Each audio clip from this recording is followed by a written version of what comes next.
তার কাছে বলি যে সবাই ভালো রাজনীতিবিদ হোক, ঠিক আছে, তবে ওর বাসা আমরা সবাই কোনো না কোনো প্রয়োজনে যেতে পারতাম। দেখুন ঠিক আছে, পাটোয়ারিরা বলবা যে এখনো বাসা না নিলে দ্রুত একটা বাসা নিয়ে নিতে, শোনো বলবা যে একটা বাসা নিয়ে নিতে, ঠিক আছে, যেহেতু তার বাসা নেই লোকজন যে পাবে কোথায় পাবে, ঠিক আছে। আমার তো ডাটা আছে, আমি ওইটা জানছি না, আর তোমরা নেগেটিভলি নিও না। আমি নেগেটিভলি জানতে যাচ্ছি না, আমি বলতেছি যে রাজনীতিক একটা কালচার থাকতে হবে, আমরা সকলেই মিলে তো সৌহার্দ্যপূর্ণ আচরণ থাকতে হবে।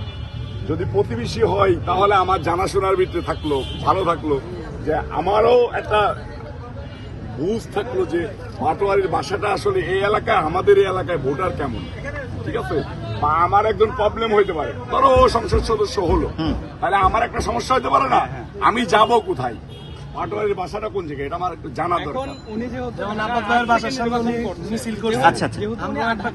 নির্বাচন করছে, সেহেতু উনি ঢাকা 8-এ যারা আছে তাদেরকে তো উনি সেবা প্রদান করবে, নাকি ওনার এলাকায় যেখানে আছে ওইটা না, সেবা তো অবশ্যই প্রদান করবে, সেবা নেওয়ার জন্যই জানতে চাচ্ছিলাম যে ওর বাসাটা। আচ্ছা, তাহলে আমি একটা আপনাকে প্রশ্ন করতে চাই। হ্যাঁ, আপনাদের আপোষ নেত্রীহীন শেখ হাসিনা, খালেদা জিয়া, এখন তিনি 3 জায়গা থেকে সংসদ নির্বাচন করতো। এখন যদি আপনাদের বর্তমান দেখেন, তারেক রহমানকে দেখেন, তারেক রহমান 2 জায়গায় করতে, ঢাকা 17 আর বগুড়া থেকে, তাই না? 2 জায়গাতেই ওনার বাসা আছে।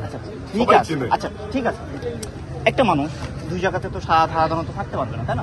অবশ্যই কেন এখন আচ্ছা, ঠিক আছে, থাকলে এবার